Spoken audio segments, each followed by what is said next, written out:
You're watching 7th Circle Gaming, and today we're analyzing GHPC, which is short for Gunner Heat PC.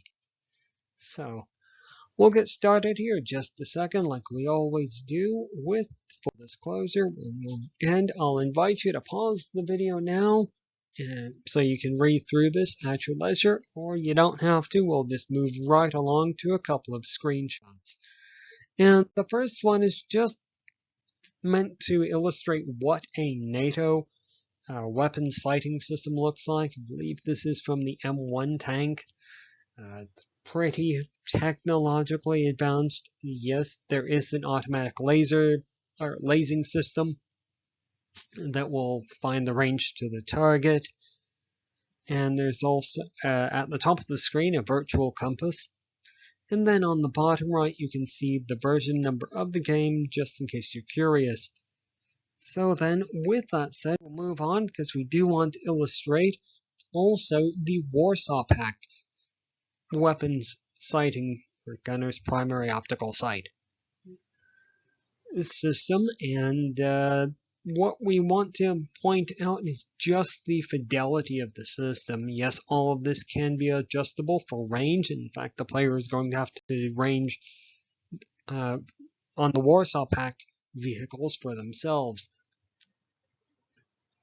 So then, moving right along, we're going to show you more kind of the tank commander, or TC's position on, I believe this is another Warsaw Pact vehicle, but it also gives us a chance to show you what the world of the game looks like. It's pretty realistic. There are trees that look like it's supposed to be Western Europe, Germany, I believe, and to be more precise, because like some other games recently, this is set around the fictional 1980s, where the Warsaw Pact nations have decided to move through the Fulda Gap and attempt to invade Western Europe. Now, for all the seriousness of the game, the developers not above putting a couple of visual gags in, like this one that we came across. You might even call it an Easter egg. I just included it for the humorous effect. So with that said, I believe that's our last screenshot, and we're going to start putting all this together into a couple of overall scores. And we start off, as we typically do on this channel, with Immersion, which answers the question, what does the game do to draw players into the game world, to get them really invested in the idea of success? Well, this game is going to be using a couple of different methods, three primary ones. Presentation, the game is told through a first-person perspective, so the world looks pretty realistic, and it does. Gravity works, as you would expect. The Gunner's primary sights have to be manipulated by players, like we said earlier.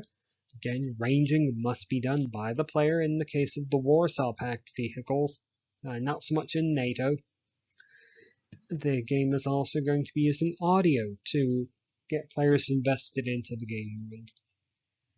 And there's a lot of what are called crew callouts or crew alerts, and then there's weapon sounds and other vehicle sounds to pay attention to that will cue the player into certain things and aid in that idea of getting invested into the world, believing that they really are in that situation.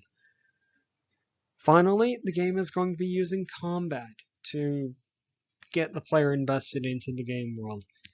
Combat is pretty tactical. There's not a lot of strategy involved. The factions, as we've been trying to point out by badgering everyone about the technological differences, is the factions are kind of asymmetrical. Again, just to belabor the point, NATO doesn't have to do their own ranging. Warsaw Pact vehicles do. So the immersion score, what you've been waiting for, is that the game has earned an 8 out of 15 for immersion. And let's move on, because we do need to talk about difficulty. Unfortunately, difficulty, the game has earned a 1 out of 15.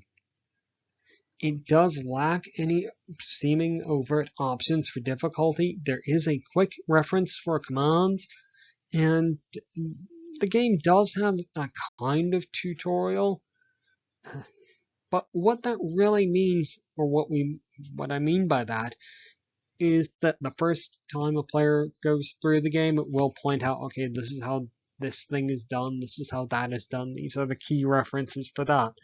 It doesn't provide any tactical assistance, just assistance with the inputs. And the game does claim that it is playable with a gamepad or a mouse and keyboard. However, playing with a gamepad will still require some use of the keyboard. It can't be played completely with a gamepad. So just be aware of that. There will be some switching required. So let's move on and we'll talk about lasting appeal. In lasting appeal, what is going to keep the player invested in the game? What's going to keep this game on a hard drive? The game for this has earned a 6 out of 15. It has only 2 modes at the moment, although there are different variations on that within the modes. They are campaign and instant action. Instant action, of course, can be... there are different maps and different scenarios available for instant action.